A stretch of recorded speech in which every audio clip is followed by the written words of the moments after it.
Well, President Gerald Ford would have turned 100 years old today. He also would have bared witness to the many new ways his legacy is being celebrated and preserved, both here in West Michigan and across the nation he served. Over the past several days, we've been honoring Grand Rapids' favorite son, and aside from the significance of the centennial celebration, today an important new addition to the Ford Museum, and it's bringing home an up-close look at an important way that Ford's name will be a part of everyday lives of those who protect our country.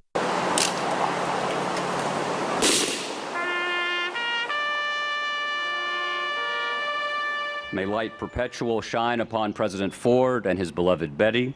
With the warmth of a Sunday sun in Grand Rapids, hundreds gathered in honor of the late President Gerald Ford, a man whose contributions to our country are far more appreciated today than they were during the turbulent times he was in office. He and the First Lady have both now departed this earth physically, but there's a lot of work underway making certain that their legacies do not fade into forgottenness, especially not here. A big part of that sits in Newport News, Virginia, the USS Gerald Ford, the 1,000-foot-long newest aircraft carrier that will carry thousands of U.S. servicemen and women and protect our country with the latest state-of-the-art technology on board. As the president likely would have wanted it, Grand Rapids isn't forgotten with the ship that certainly won't actually ever come here, at least not in its full form, but we'll all, at least all but get a chance to see it, sort of.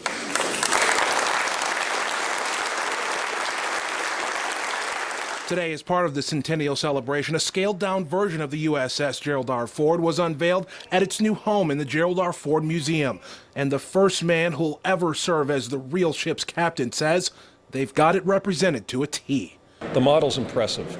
I've seen a lot of models in my day, but this model has all of the working lights. If you look in the hangar bay of the model, you'll also notice that there are aircraft parked in the hangar bay, the lights are on, and there's equipment hanging off the side of the hangar bay.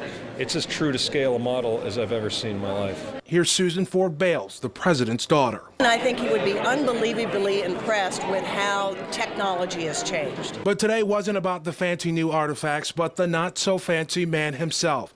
The man who would have been 100 today and is still known as Grand Rapids' favorite son. My dad was a humble man, and he never, ever expected an aircraft carrier to be named after him, so I think he would just be really humbled by it. Stand beside her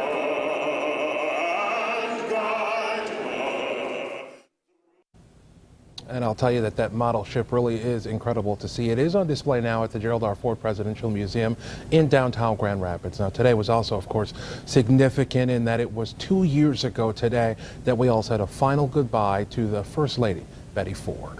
We've got full coverage of the Gerald Ford Centennial Celebration on our website at woodtv.com. You can see our special program that aired this week in its entirety there as well. And we'll have all the video from today's event that happened at the museum right there on our website.